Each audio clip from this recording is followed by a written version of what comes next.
Hello, and welcome to ePOS. In this video, I will explain how we can punch orders in the point-of-sale system. First, we arrive at the main interface, where we have 4 platforms for placing orders: walk-in, takeaway, delivery, and dine-in. We will start with walk-in first. In walk-in, the complete restaurant menu is displayed. On the left side, all the categories are also available.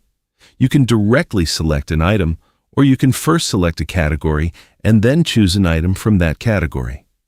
There is also a search bar available. If you search the name of any item, you can directly select that item.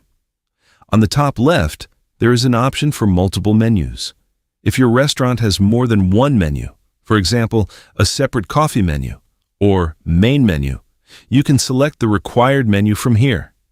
Now, I will guide you on how to punch an order. For example, the customer has selected these 3 items. The item details are displayed on the right side. If you want to add an instruction for the whole order, you can add it from here. If you want to add a specific instruction for a particular item, for example, more mayo, you can click on the item picture and add item-level instructions. If you add customer details in the software, the system will automatically fetch and display the customer's complete data. For example, here we can see Mark's details, including how many orders he has placed, how much amount he has spent, his loyalty points, and when he placed his last order. In addition, all previous orders of the customer are also displayed, so you can see what the customer ordered in each previous order. If the customer is not yet confirmed and wants to hold the order, you can hold the order from here. Later, when the customer confirms the order, you can select the held order again and punch it. You also have the option to settle an order through multiple payment methods.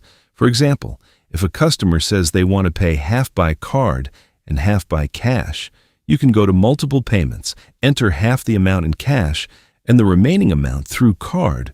In this way, the bill can be settled through multiple payment methods. If you want to apply a discount on a specific item, you can add an item discount. You can also add order discount, tax, tips, surcharge, or any other charges directly from here. If you want to change the platform from walk-in to another platform, you can also change it from here. Next, we have the takeaway section. In takeaway, we can also select an estimated time. For example, if the customer says they will come after half an hour, you can select the time and place the order accordingly. The system will show in the reports that the expected time is 32 minutes, meaning the customer will come to receive the order after that time.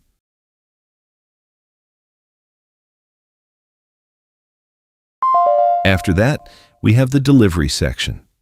In delivery, if I enter the same customer details, the system displays the complete customer information, including the customer's location, address, and delivery charges. The delivery charges are automatically added. I can also attach a rider to the customer's order so that I can get the rider report at the end. Once I punch all the details, the system also shows the delivery charges, tax amount, and other details at the end. Next, we have dine-in. In dine-in, all the tables are displayed.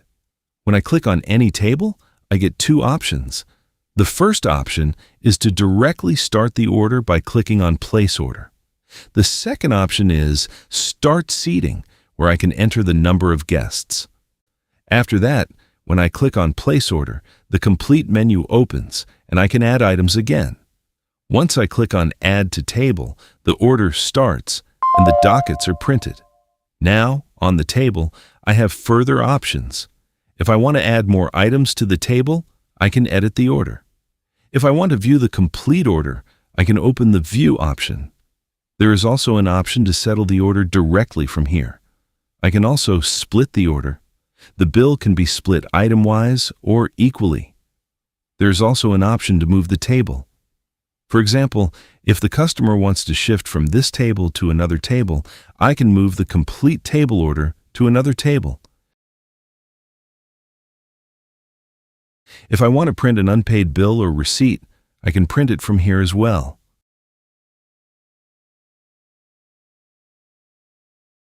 Next, we have the Orders section. In orders, all order data is displayed. All the orders punched during the current day are shown in the current section. If there is a takeaway order scheduled for tomorrow, it will be shown in the future section. All previous bills are shown in the history section. If you want to delete or cancel any order, there are 3 dots on the right side. From there, you can cancel the order. If any changes are made inside an order, you can check them through tag changes. The latest version will show the final version of the bill and will also guide you about what changes were made and who made those changes. You can also attach an order taker from here. Any settled bill can also be reopened. For example, if this is a completed order, you can click on the 3 dots on the right side and reopen it. You can then settle it again using another payment method. For example, if the cashier mistakenly settled a card bill as cash, you can reopen the order and settle it again correctly. However, this requires permission, which is usually available to the owner. After that, we have the dispatch section. In dispatch, all delivery orders are displayed. If we want to do live tracking, we can track which rider has taken which order and where their current location is. All delivery orders are shown here. Next, we have shifts.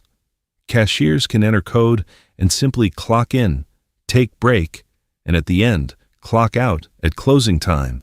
This record will be saved in shifts on admin panel. Then we have cashiers.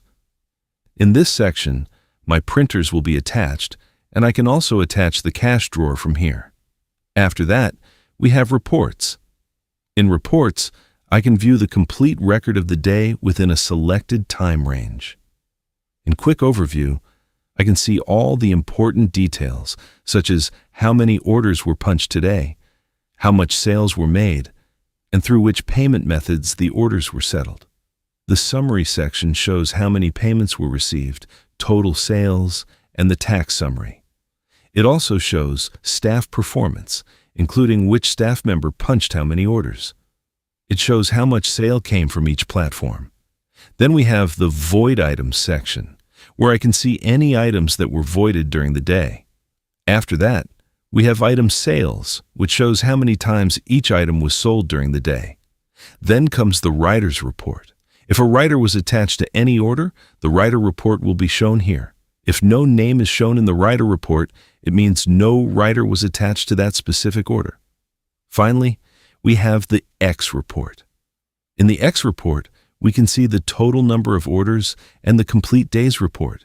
It shows how many orders were placed, which payment modes were used, what the mode of payment was, net sales, gross sales, and all other end-of-day details.